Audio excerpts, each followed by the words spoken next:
और चलता है, चल करके अलकापुरी के अंदर और पुलस्तमणि का बेटा विश्वासर ऋषि के पास में दरबार में जाता है। राजा पूछता है कहिए विपर देवता कैसे आना हुआ? बोले बात बताओ, सियानी पड़गी समय बितानी और मैं तेरा क्या कर बाटा आज में कन्या वेगी सियानी। ए महाराज, मैंने छोरी की खातर खीड़ो देखता 6 महीना होगा। घर मिले तो बर मिले ना, भर मिले तो घर। आपको देख करके और मेरी आत्मा में शांति मिली है। मन की एक बता दूं बात, तुम दोनों जोड़ो हाथ और तेरी शादी कर ले मेरी बेटी के साथ। जब इतनी बात बामण की सुन करके और राजा विश्वासर 101 रुपए मतदान होते हैं, 100 रुपए ले काका।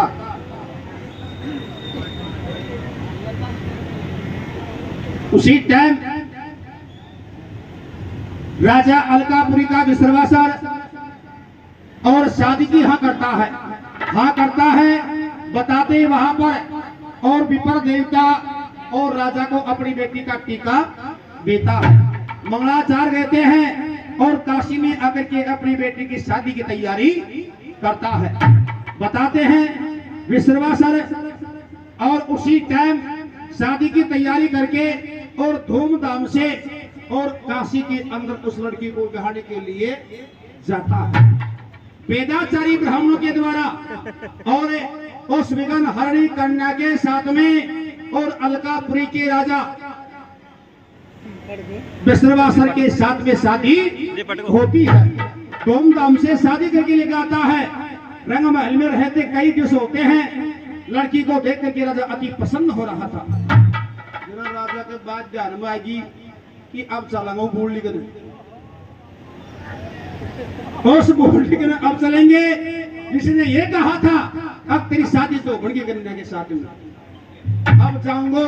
और बोली नहीं बना मारे आऊं भी। ये बात सोच करके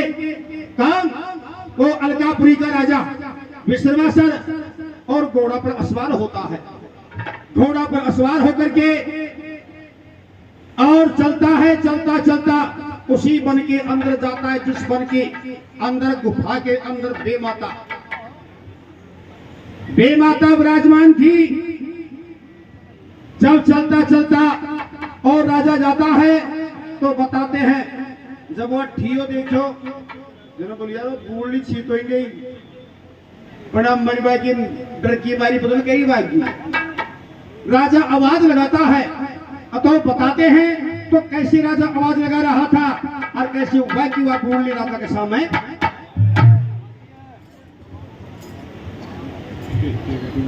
जब बेमाता के और उस आश्रम के पास में जाकर के राजा घोड़े से नीचे उतरता है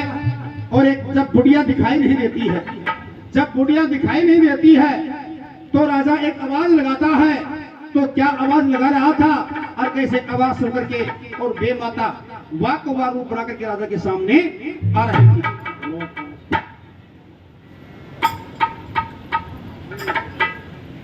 हर कोई डेरा मेरे को ना के हर वो कोई डेरा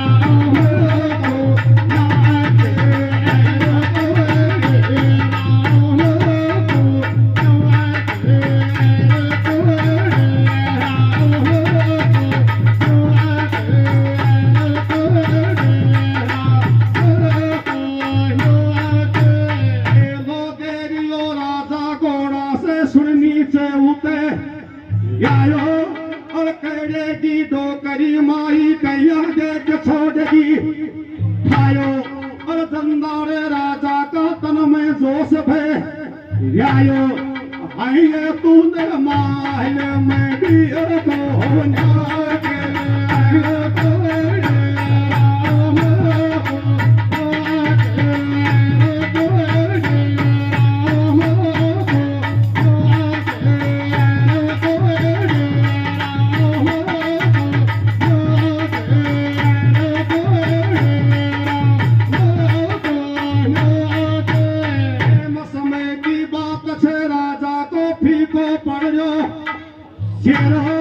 और चंदारे से चंदन छो आज कहीं भेजो गोल है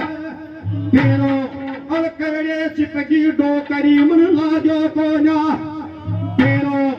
हरे तो ही नींद राम रे कोना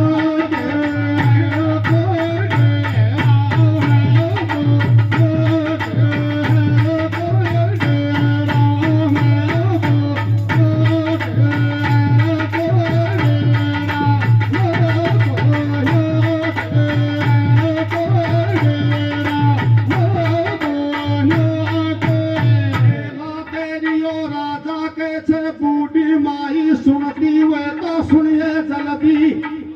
आए और तो लेख लिखोड़ो छो को मैंने भेद ताये ये आज जिंदी ना छोड़ूंगो क्योंटे जानबे साये और कोई सुन तो वे तो बोलो आएंगे कोई पैरा पे को